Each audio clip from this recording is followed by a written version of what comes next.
That was one of the reasons that Promote Ukraine was established, to change their perspective and to show them their own double standards. But we failed in showing this on time.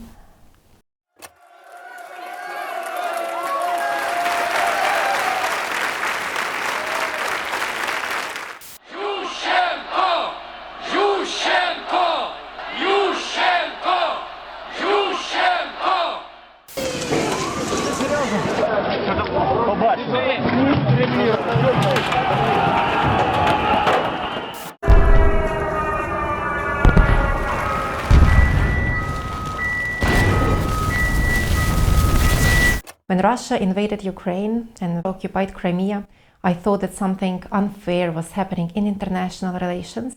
That is the reason why I started Promote Ukraine and why since then I'm fighting for European future of Ukraine and today for the victory of Ukraine.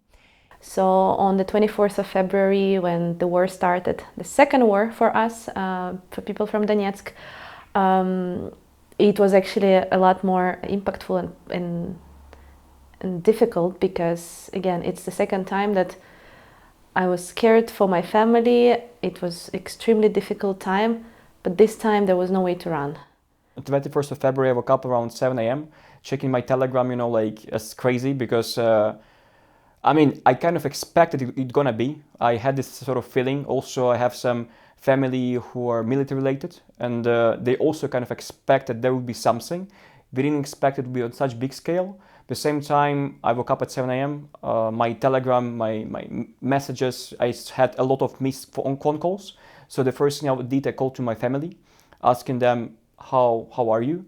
And only one thing I heard that we're in a shelter and there was some kind of explosions, on the background. I get up in the morning in 4 o'clock from the ring on my phone, and my friend called me and say that they began. I totally shocked and despair and don't know what I should do. I find in the Facebook group that Ukrainians gathered near the Russian mission to EU for manifestation, and I go there.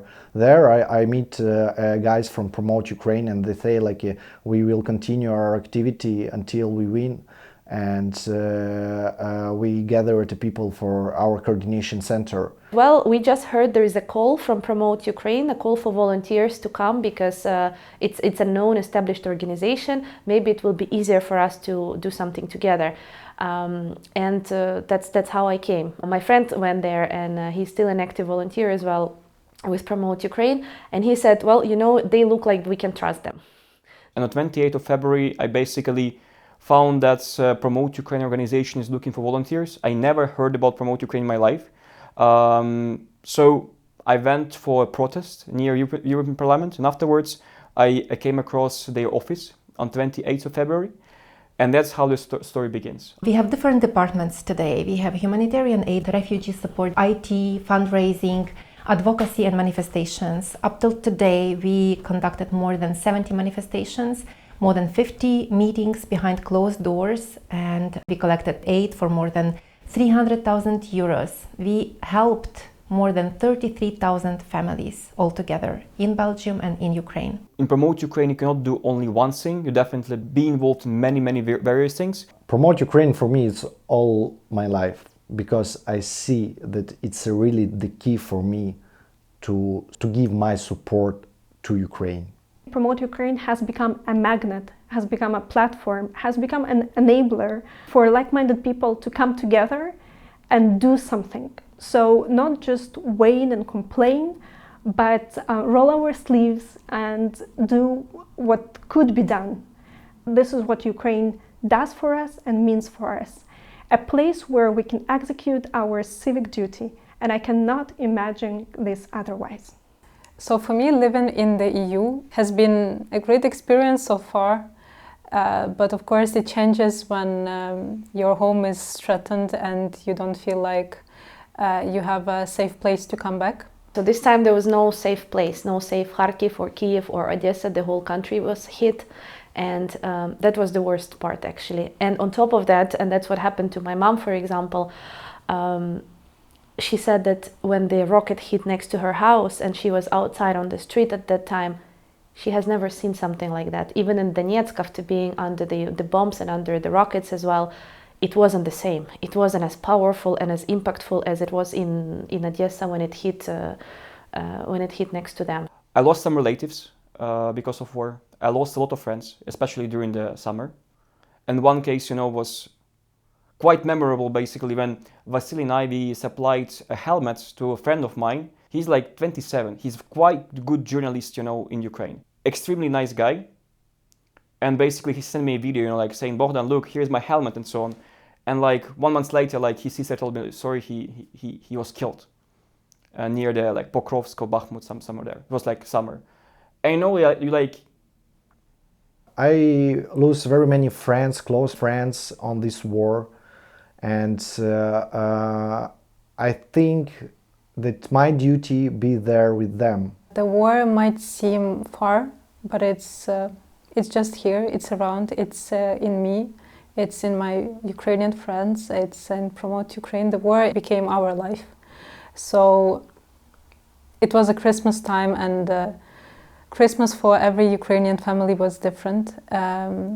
Me and my brother, we, for the first time, celebrated without our parents in Brussels. Some families in Ukraine were in much worse situation. They celebrated without father who was, or mother who was at the front line, or who was maybe not alive anymore, but killed at the war by Russians.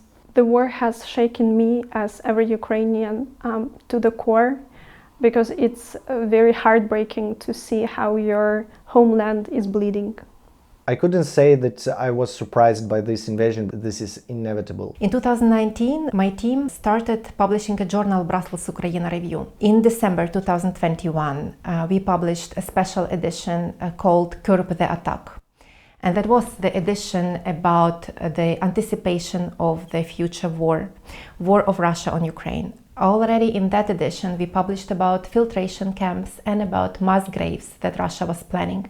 The journal serves for us now a symbol of our knowledge and of our European future. And when we talk about advocacy, it's actually about educating, sometimes enlightening, and sometimes demanding and insisting that justice be done.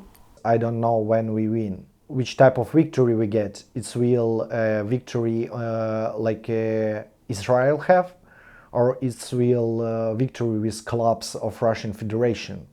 When I live in Ukraine, I dream it to live in EU, to be a part of EU, that Ukraine will part of EU. And I still believe in this. When the war started, we asked Roberta Metsola, the President of the European Parliament, to help us with the location, and she helped. She gave us Station Europe for the purposes of Ukrainian civil society. In April, we realized that a lot of Ukrainians cannot register quickly in Belgium, so it takes them time. So what we realized is that we need a space for where local people who live in Belgium, they were donating humanitarian aid packages, hygiene packages, clothes, and where Ukrainians can get it for free. And so with the coordinating with a huge number of volunteers, we created 2 different warehouses, of course with the support of Belgium and European people. It's very hard to say how much I appreciated Belgium and Belgian people and all the foreigners that helped us. It was hell of a year, but I think it made us all so much stronger. And now when I'm proudly saying that I'm Ukrainian, I has been always saying it very proudly, but now especially I know that other people understand what it means. I think now being Ukrainian automatically means that you are expert in crisis management, in stress management, flexibility, problem solving. You're just walking around as a normal person, but you made it through war. Russia provides a hybrid type of war with all democratic countries. It's economic blackmail, cyber attacks. You're already on the front line. Maybe you not feel it, but be brave. Support Ukraine, play your role in this war, and choose the right side.